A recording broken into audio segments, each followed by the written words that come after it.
नमस्कार दोस्तों, आप सभी का फ्यूचर जोन कंपटीशन इंस्टीट्यूट के इस ऑनलाइन प्लेटफॉर्म पर हार्दिक स्वागत और अभिनंदन। हम लगातार एक दिवसीय कंपटीशन की आप तक वीडियो पहुंचा रहे हैं। करंट अफेयर्स की वीडियो है और बहुत सारे सब्जेक्ट्स की अलग अलग वीडियो हैं जो अब तक जा रही हैं डेली बेसिस पर।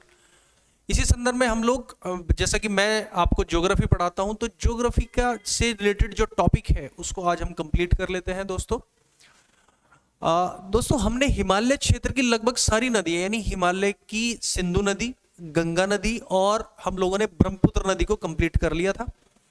इसके अलावे आज हम लोग बात कर लेते हैं प्रायद्वीपीय भारत में गिरने वाली जो नदियां हैं। प्रायद्वीपीय भारत में दो तरह की नदियां हैं, एक तो गिरती है जो अरेबियन सागर में, और दूसरी दोस्तों गिरती है कहां पर, हमारी जो गिरती है हमारी बंगाल की खाड़ी में, जो बे ऑफ बंगाल में गिरती है और अरेबियन सी में गिरती है। तो दो हमारी पास दो तरह की नदियां हैं, तो इनके बारे में भी हम लोग डिस्कशन कर लेते हैं। तो मैंने सीक्वेंस वाइज लगाया है दोस्तों, ये मैप बनाया है। तो पहली नदी हमारी लूनी, और दूसरी साबरमती, तीसरी माही, नर्मदा, ताप्ती, मांडवी और ज्वारी जो गोवा में है। ये हमारे ये इसके बारे में, ये जो नदियां हैं ये खंबात की खाड़ी में गिरती है लूनी नदी को छोड़कर। मांडवी और ज्वारी गोवा में है। शरावती नदी और गंगा वैली ये कर्नाटक में बहती हैं, और पेरियार और भरतपुजा ये केरल की। इनके बारे में आज हम थोड़ा सा डिस्कशन करते हैं दोस्तों।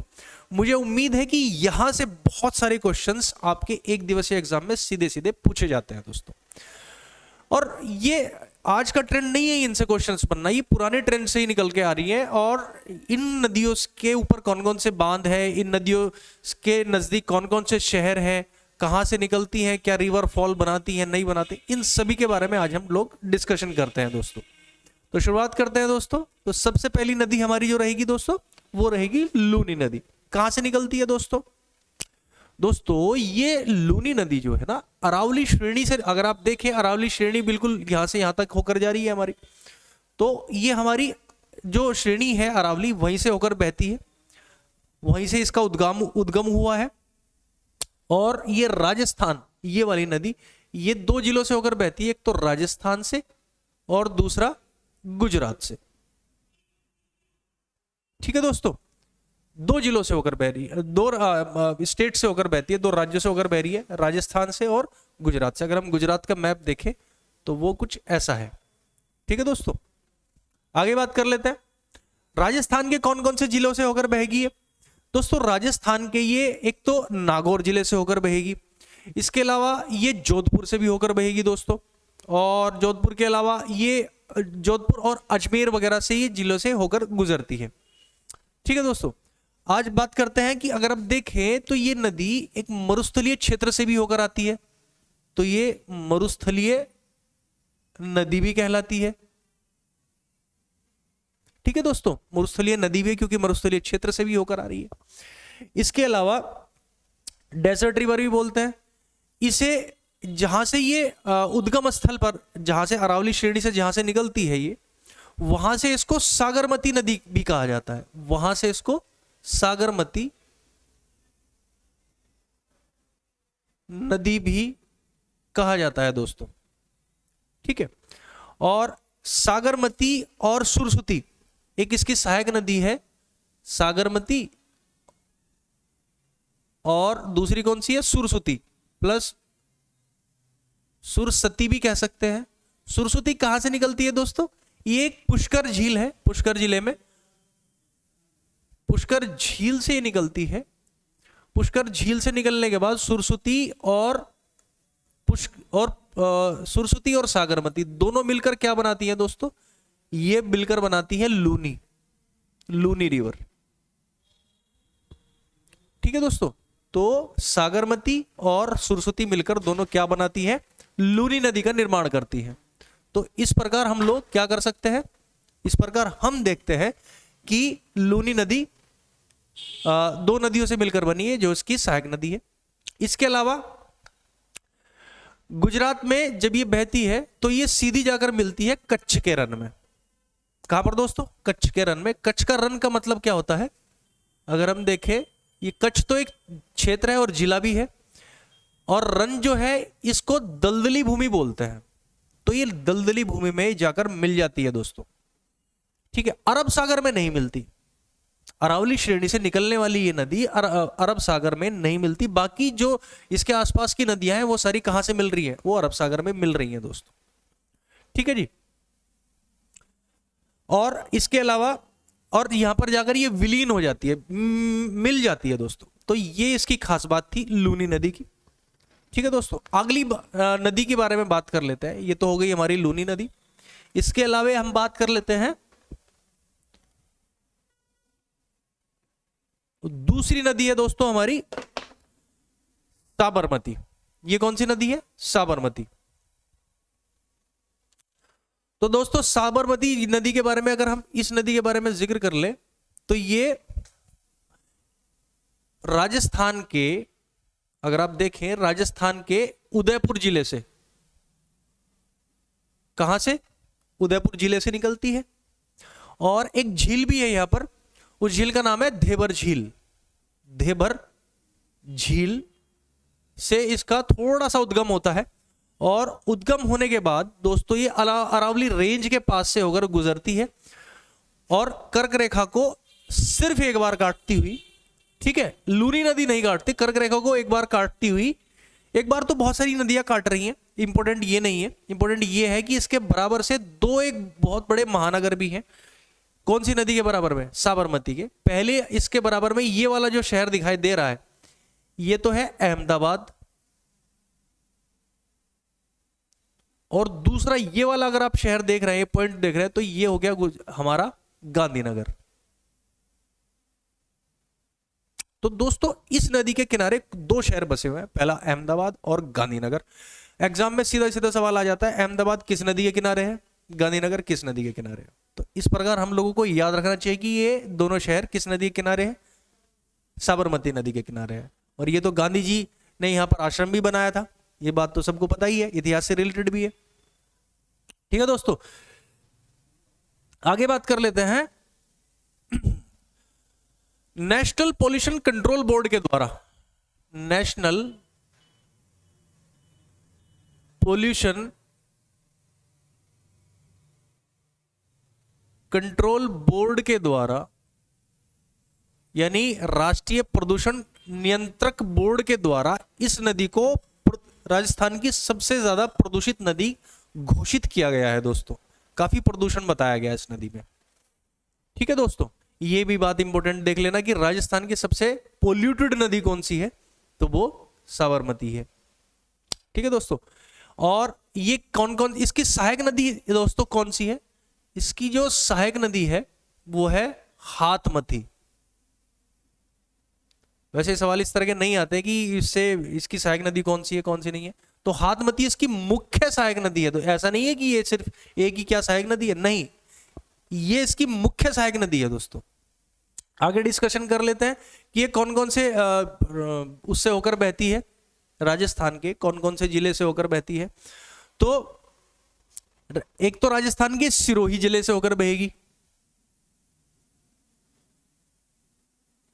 एक डूंगरपुर से होकर बहेगी, यही इसके मुख्य स्टेशन है, यहां से होकर ये बहती है। और गुजरात में इसके मुख्य स्टेशन मैंने आपको बता ही दिया, अहमदाबाद प्लस गांधीनगर, ये इसकी मुख्य बात थी दोस्तों, ठीक है।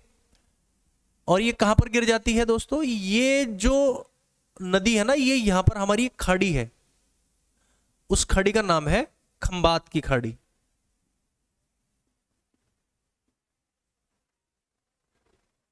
खंबात की खाड़ी में जाकर ये गिर जाती है, इस पूरी खाड़ी में जाकर ये अपने आप को समाहित कर ले, अपना जल कहां पर उड़ेल देती है, ठीक है दोस्तों।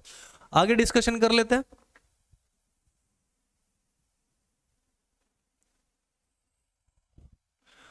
तीसरी नदी आती है हमारी माही नदी। कौन सी आती है दोस्तों, ये वाली नदी जो है माही नदी, ठीक है जी। तो माही नदी के बारे में क्या इंपॉर्टेंट बातें हैं दोस्तों, इसके बारे में डिस्कशन कर लेते हैं हम लोग। माही नदी एमपी के ये धार जिले से निकलती है दोस्तों, एमपी के धार जिले से इसका उद्गम होता है।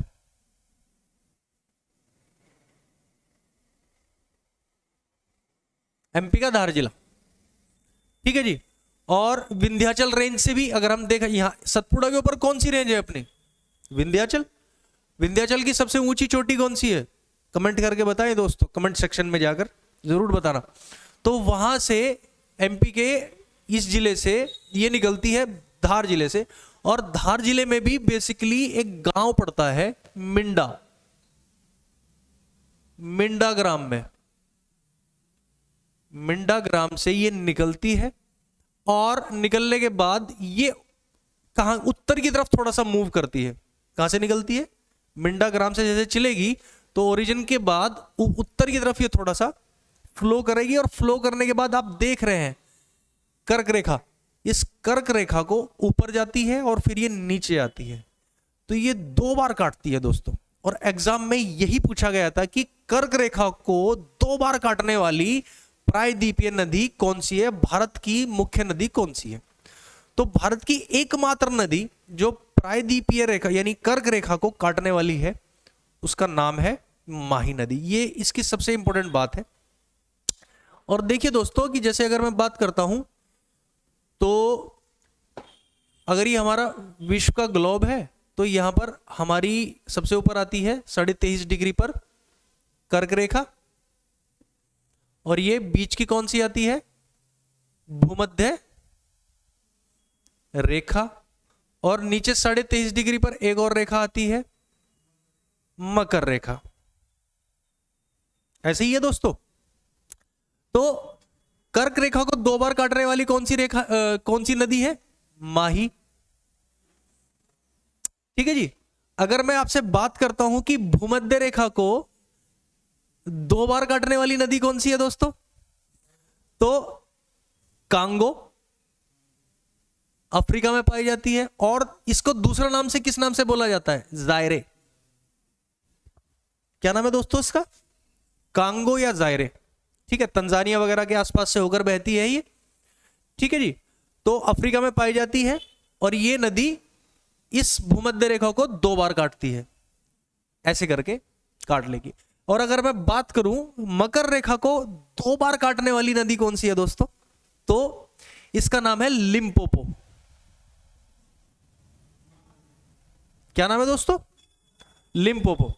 और लिम्पोपो नदी, इसको बेसिकली इस नदी को हम लोग, ये जिम्बाब्वे वगैरह में बहती है, जिम्बाब्वे हो गया, और जिम्बाब्वे हो गया, और जो मोजाम्बिक वगैरह, हाँ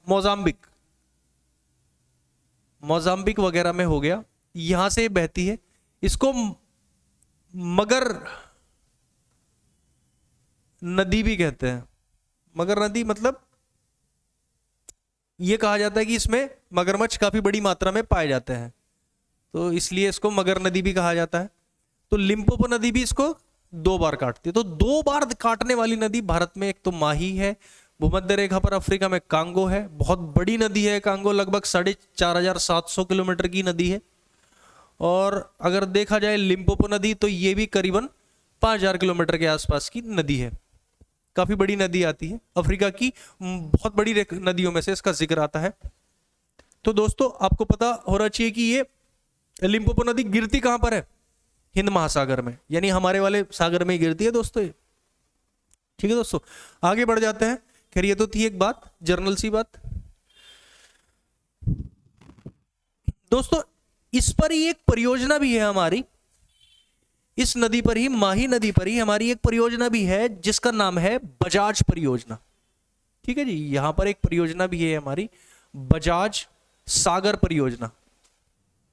माही नदी पर परियोजना है जिसका नाम है बजाज सागर परियोजना। दोस्तों एक बात बताऊं मैं आपको, ये इस तरह की परियोजनाएं के बारे में सीधा सीधा पूछ लिया था कि बजाज सागर और फलाना सागर नदियां परियोजना कहां पर है, तो हमको टिक लगा के इसको याद रखें कि ये नदी पर हमारी परियोजनाएं कौन कौन सी, नदी पर कौन कौन सी परियोजनाएं है। अगर बात करी जाए इसको लंबाई की, अगर इसकी लंबाई की हम बात करें तो लगभग ये 550 अप्रोक्सीमेटली बता रहा हूं मैं, कोई फिक्स नहीं है, 550 किलोमीटर में ये फैलती है, फैली हुई है। ठीक है दोस्तों, तीसरी नदी की दो तो अब हो गई हमारी, अब हम 3 नदी हो गई हमारी, अब अगली नदी के बारे में हम लोग डिस्कशन करते हैं दोस्तों।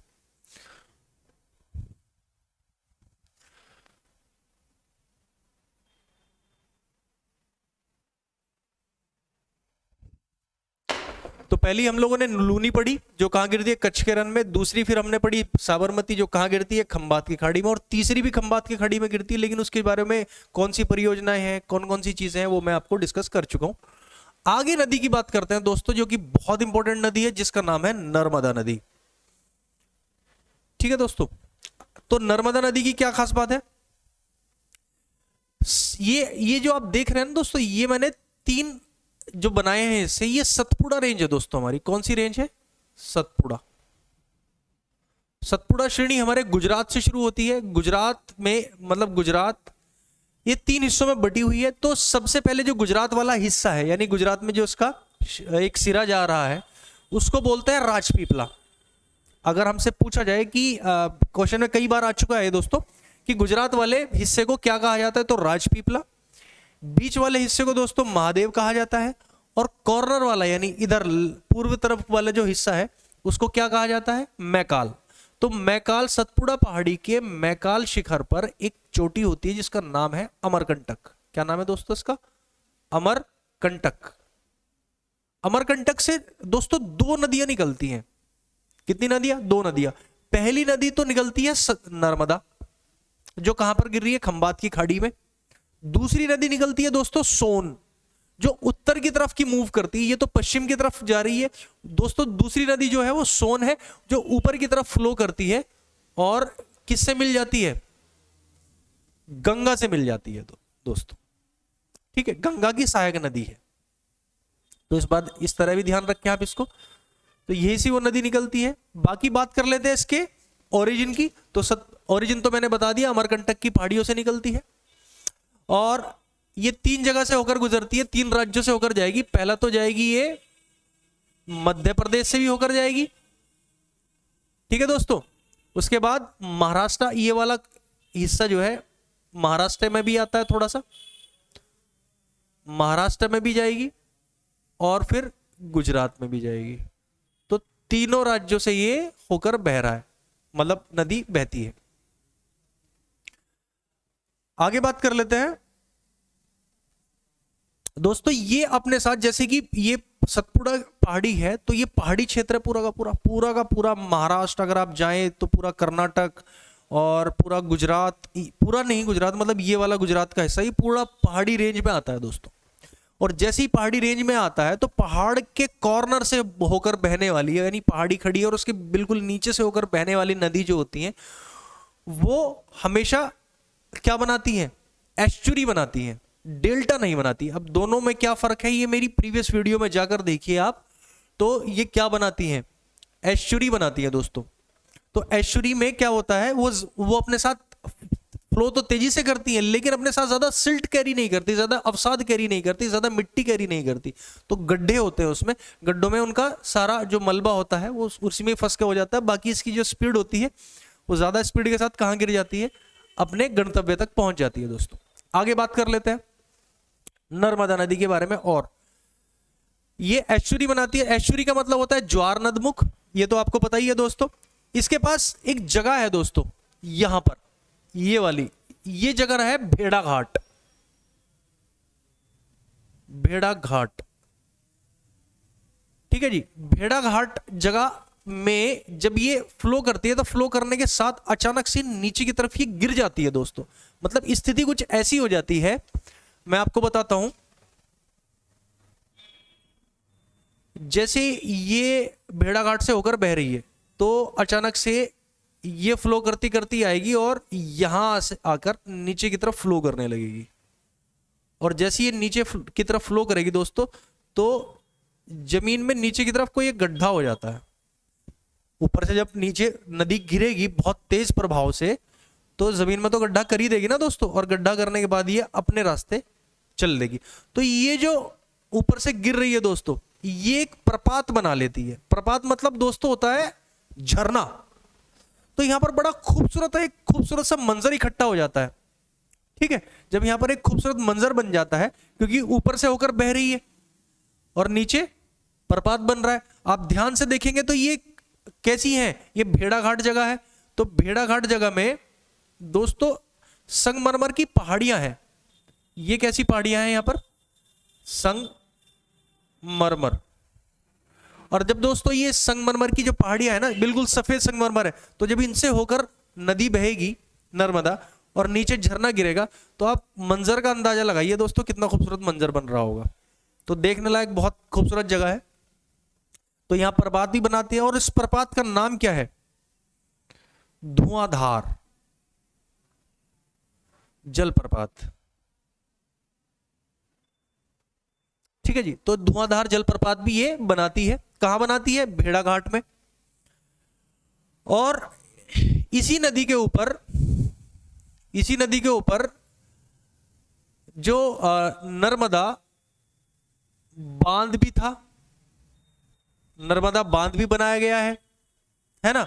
सरदार सरोवर सरदार नर्मदा बांध है, और सरदार सरोवर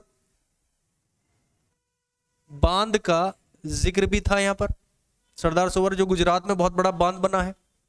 ठीक है जी, इसके अलावे यहां पर एक आंदोलन भी चलाया गया था 1985 के आसपास, इस नदी पर ही 1985 के आसपास एक आंदोलन भी चलाया गया, नर्मदा बचाओ आंदोलन। मेधा पाटेकर ने इसको लीड किया था।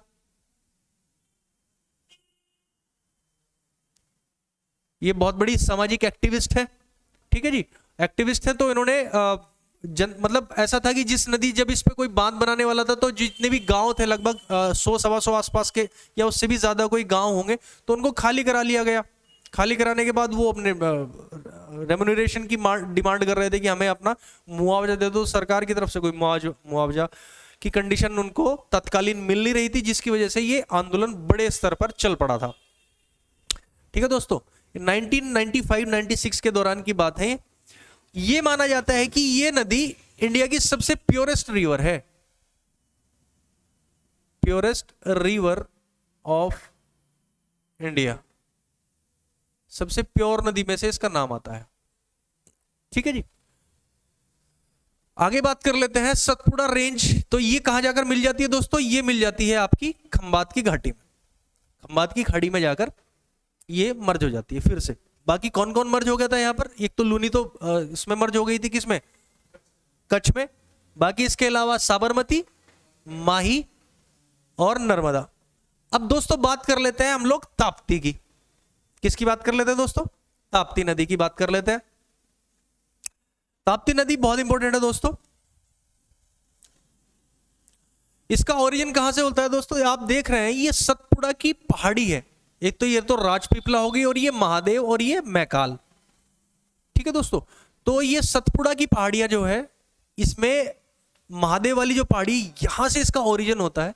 बेसिकली इसका ओरिजिन सतपुड़ा की पहाड़ियों से होता है। और ये कौन कौन से राज्यों में होकर बहेगी, अगर हम देखा जाए तो ये MP plus Maharashtra plus Gujarat, ये 3 राज्यों से होकर ये भी बह रही है। ठीक है दोस्तों, और 3 राज्यों से होकर बह रही है। और कहां पर गिर रही है, खंबात की घाटी में। और क्या बनाती है दोस्तों, डेल्टा बनाती, डेल्टा नहीं बनाती, एस्चुरी बनाती है। इसकी सहायक नदी कौन सी है दोस्तों, पूर्णा। अगर मैं बात करता हूं तो पूर्णा ताप्ती की सहायक नदी है। ठीक है जी, तो इसकी एक सहायक नदी है पूर्णा। तो वो जाकर कहां पे गिर जाती है, खंबात की खाड़ी में गिर जाती है दोस्तों। ठीक है जी, और किसके बराबर, किसके समानांतर बहती है, नर्मदा के समानांतर बहती है। नर्मदा ऊपर की तरफ बहती है, नीचे की तरफ बहती है, तो ये खंबात की खाड़ी में गिर जाएगी दोस्तों। अब बात कर लेते हैं, ये तो थी हमारी खंबात की खाड़ी की दोस्तों। ठीक इसके नीचे की तरफ अगर हम देखें तो ये हमारा, ये जो मैंने बनाया हुआ है ग्रीन कलर में दोस्तों ये है हमारा पश्चिमी घाट। पश्चिमी घाट, पश्चिमी घाट से निकलने वाली कौन कौन सी नदियां हैं? ये तो हमारा महाराष्ट्र है। महाराष्ट्र से ठीक नीचे की तरफ हमारा गोवा पड़ेगा। गोवा से दो नदियां निकल रही हैं दोस्तों, एक तो मांडवी है और एक ज्वारी नदी है, ठीक है। और फिर यानी ये पश्चिमी घाट की कौन कौन सी नदी है? दूसरी है शरावती और गंगावेली जो कर्नाटक में से होकर फ्लो कर रही है, और तीसरी है केरल से होकर बहने वाली पेरियार और भरतपुजा। ये तो मैंने आपको डिस्कशन किया था। तो बात कर लेते हैं किसकी दोस्तों, बात कर लेते हैं पेरियार, इसकी मांडवी नदी की। मांडवी नदी,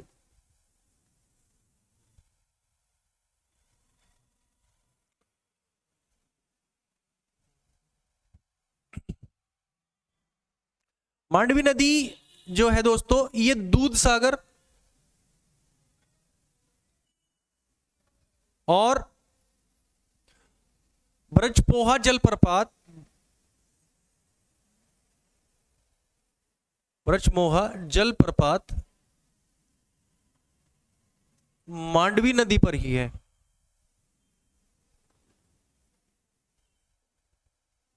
ठीक है दोस्तों। मांडवी नदी पर ये दोनों जलप्रपात है, दूध सागर और ब्रजमोहा जलप्रपात। ब्रजपोहा है, इसकी राजधानी है दोस्तों पणजी। पणजी से बिल्कुल ये लगी हुई नदी है दोस्तों, यानी अगर हम पणजी यहां पर देखें तो पणजी के पणजी से होकर ये बहती है, यानी इसके स्थित अगर कोई शहर है तो वो पणजी है, ठीक है जी। आगे बात करते हैं कि ये गोवा की जीवन धारा भी कही जाती है, गोवा की जीवन धारा भी है। और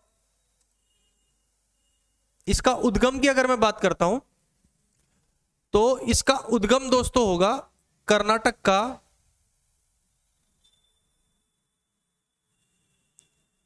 कर्नाटक के भीमगढ़ से इसका उद्गम होता है दोस्तों। भीमगढ़ एक जगह है कर्नाटक में, तो वहां से इसका दोस्तों उद्गम हो जाता है, ठीक है जी। और बस इसकी खास बात यही है दोस्तों। आगे बात कर लेते हैं हम लोग,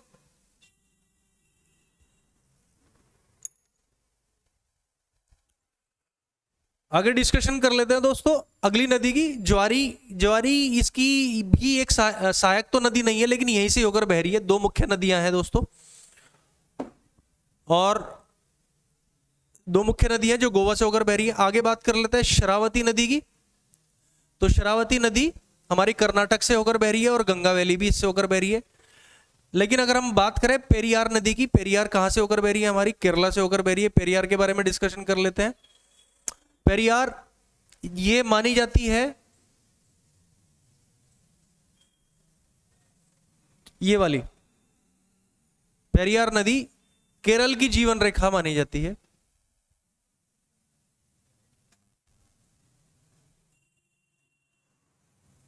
पेरियार नदी केरल की जीवन रेखा मानी जाती है, और ये पश्चिमी घाट के शिवगिरी से निकलती है, यानी इस वाले घाट के शिवगिरी नामक पहाड़ी से निकलती है। शिवगिरी नामक पहाड़ी से यहां से निकल रही है दोस्तों ये। इसकी खास बात है कि इस पर पेरियार जल विद्युत परियोजना भी है, और इसी पर ही इडुक्की बांध भी है, ठीक है जी। इडुक्की बांध भी है इस पे, और ये नदी केरल की सबसे लंबी नदी समझी जाती है। केरल की जीवन धारा भी है, केरल की सबसे लंबी नदी भी है, ठीक है दोस्तों। और भरतपुजा भी एक महत्वपूर्ण नदी है दोस्तों। और सबसे इंपॉर्टेंट जो केरल में मानी जाती है वो पेरियारी ही है। मुझे लगता है कि इस बार मैंने अरब सागर में जितनी भी नदियां थी उसको अच्छे से एक्सप्लेन कर दिया है, उससे शायद आपको कोई डाउट नहीं रहा होगा। और इससे रिलेटेड जितने भी क्वेश्चंस बनते हैं वो मैंने आपको डिस्कस कर लिए हैं। अगली वीडियो में मैं कोशिश करूंगा कि जो बंगाल की खाड़ी में गिरने वाली नदियां हैं उन सारी को डिस्कस कर लिया जाए दोस्तों। तो इस प्रकार मुझे लगता है कि वीडियो आपके लिए हेल्पफुल रही होगी। आप हमें ज़रूर हमारे चैनल को ज़रूर सब्सक्राइब करें और लाइक भी करें, क्योंकि बहुत मेहनत करते हैं आपके लिए दोस्तों। और अच्छा लगे तो ज़रूर लाइक कीजिएगा। धन्यवाद।